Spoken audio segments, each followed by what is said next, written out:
Welcome to another night of Fireplace Tales. Let's get cozy, and may the story begin. Alice's Adventures in Wonderland. Chapter 3. A Caucus-Race and a Long Tale. They were indeed a queer-looking party that assembled on the bank. The birds with draggled feathers, the animals with their fur clinging close to them, and all dripping wet, cross, and uncomfortable. The first question, of course, was how to get dry again. They had a consultation about this, and after a few minutes, it seemed quite natural to Alice to find herself talking familiarly with them, as if she had known them all her life. Indeed, she had quite a long argument with the lorry, who at last turned sulky and would only say, "I am older than you, and must know better."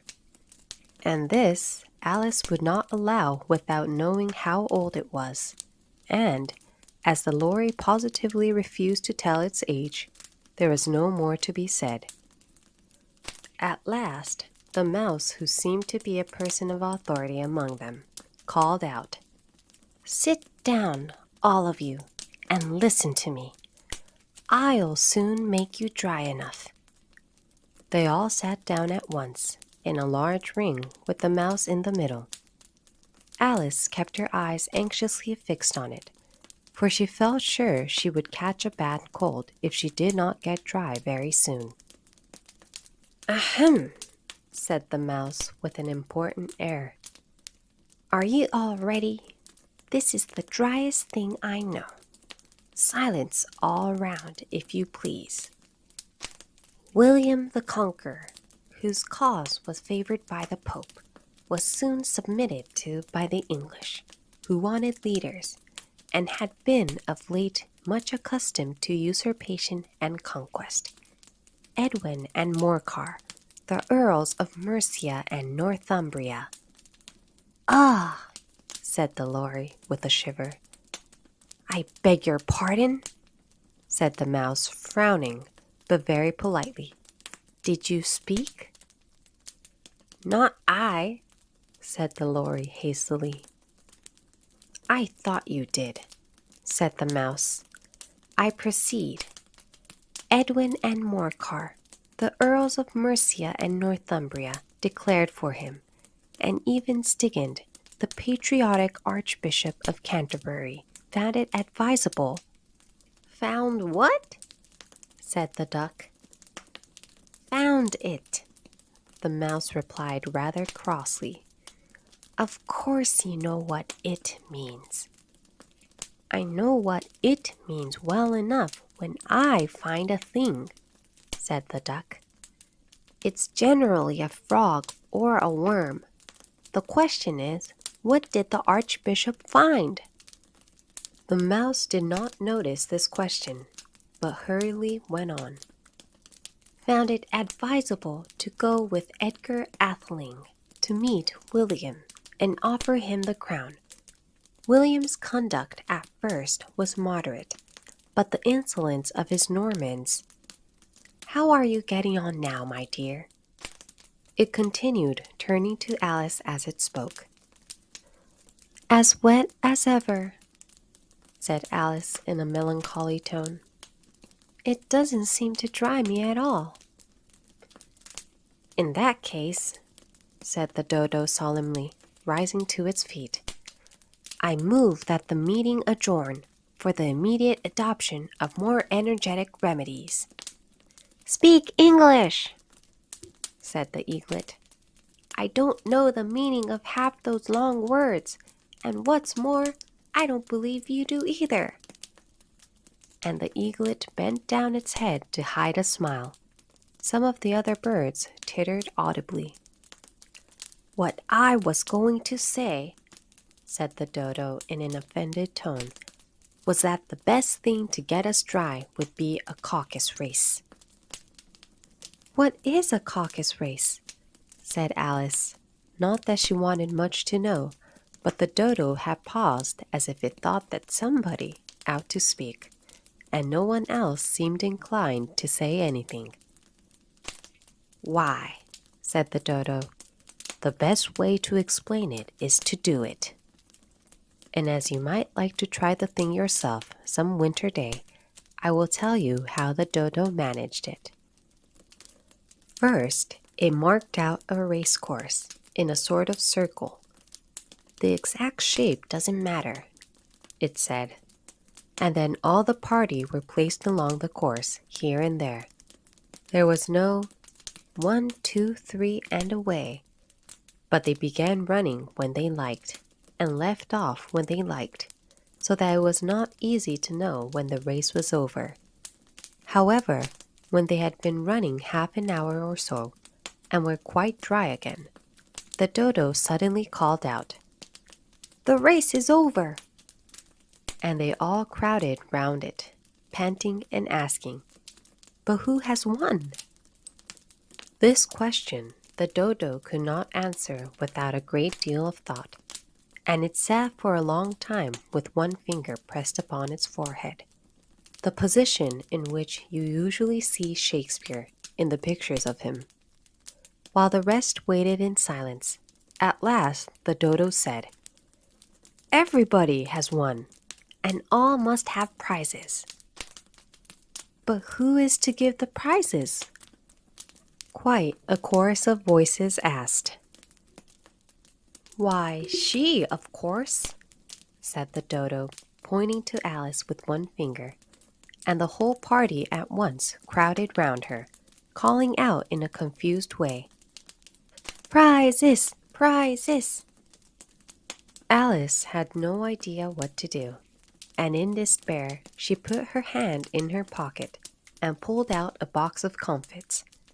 Luckily, the salt water had not got into it, and handed them round as prizes. There was exactly one apiece all round. "But she must have a prize herself, you know," said the mouse. "Of course," the dodo replied very gravely. "What else have you got in your pocket?" he went on, turning to Alice.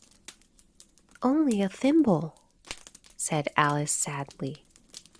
"Hand it over here," said the dodo. Then they all crowded round her once more, while the dodo solemnly presented the thimble, saying, "We beg your acceptance of this elegant thimble." And when it had finished this short speech, they all cheered. Alice thought the whole thing very absurd, but they all looked so grave that she did not dare to laugh, and, as she could not think of anything to say, she simply bowed, and took the thimble, looking as solemn as she could. The next thing was to eat the comfits.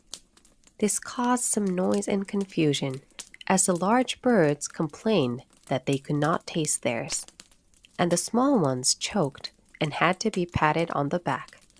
However, it was over at last, and they sat down again in a ring, and begged the mouse to tell them something more. "You promised to tell me your history, you know," said Alice, "and why it is you hate C and D," she added in a whisper, half afraid that it would be offended again. "Mine is a long and a sad tale," said the mouse, turning to Alice and sighing. "It is a long tale, certainly," said Alice, looking down with wonder at the mouse's tail. "But why do you call it sad?" And she kept on puzzling about it while the mouse was speaking, so that her idea of the tale was something like this.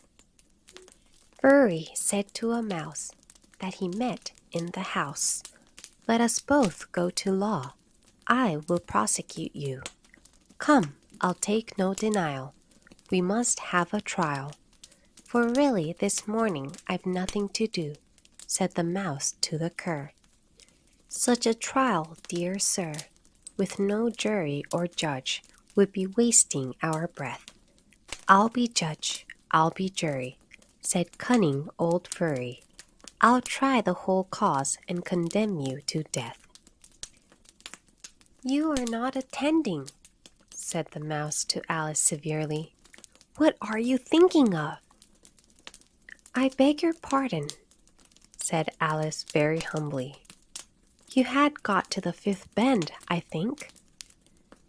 I had not, cried the mouse sharply and very angrily. Not, said Alice, always ready to make herself useful, and looking anxiously about her. Oh, do let me help to undo it. I shall do nothing of the sort, said the mouse, getting up and walking away. You insult me by talking such nonsense. I didn't mean it, pleaded poor Alice. But you're so easily offended, you know. The mouse only growled in reply. Please come back and finish your story. Alice called after it, and the others all joined in chorus. Yes, please do. But the mouse only shook its head impatiently and walked a little quicker. What a pity it wouldn't stay, sighed the lorry as soon as it was quite out of sight, and an old crab took the opportunity of saying to her daughter, Ah, my dear, let this be a lesson to you never to lose your temper. Hold your tongue, Ma, said the young crab, a little snappishly. You're enough to try the patience of an oyster. I wish I had our Dinah here. I know I do, said Alice aloud, addressing nobody in particular. She'd soon fetch it back. And who is Dinah, if I might venture to ask the question, said the lorry. Alice replied eagerly, for she was always ready to talk about her pet. Dinah's our cat, and she's such a capital one for catching mice you can't think. And oh, I wish you could see her after the birds. Why, she'll eat a little bird as soon as look at it. This speech caused a remarkable sensation among the party. Some of the birds hurried off at once. One old magpie began wrapping itself up very carefully, remarking, I really must be getting home. The night air doesn't suit my throat. And a canary called out in a trembling voice to its children, Come away, my dears. It's high time you were all in bed. On various pretexts, they all moved off, and Alice was soon left alone. I wish I hadn't mentioned Dinah, she said to herself in a melancholy tone. Nobody seems to like her down here, and I'm sure she's the best cat in the world. Oh, my dear Dinah, I wonder if I shall ever see you any more. And here poor Alice began to cry again, for she felt very lonely and low-spirited. In a little while, however, she again heard a little pattering of footsteps in the distance, and she looked up eagerly, half hoping that the mouse had changed his mind and was coming back to finish his story. The end of Chapter 3. Thank you for watching. またぜひお待ちしています。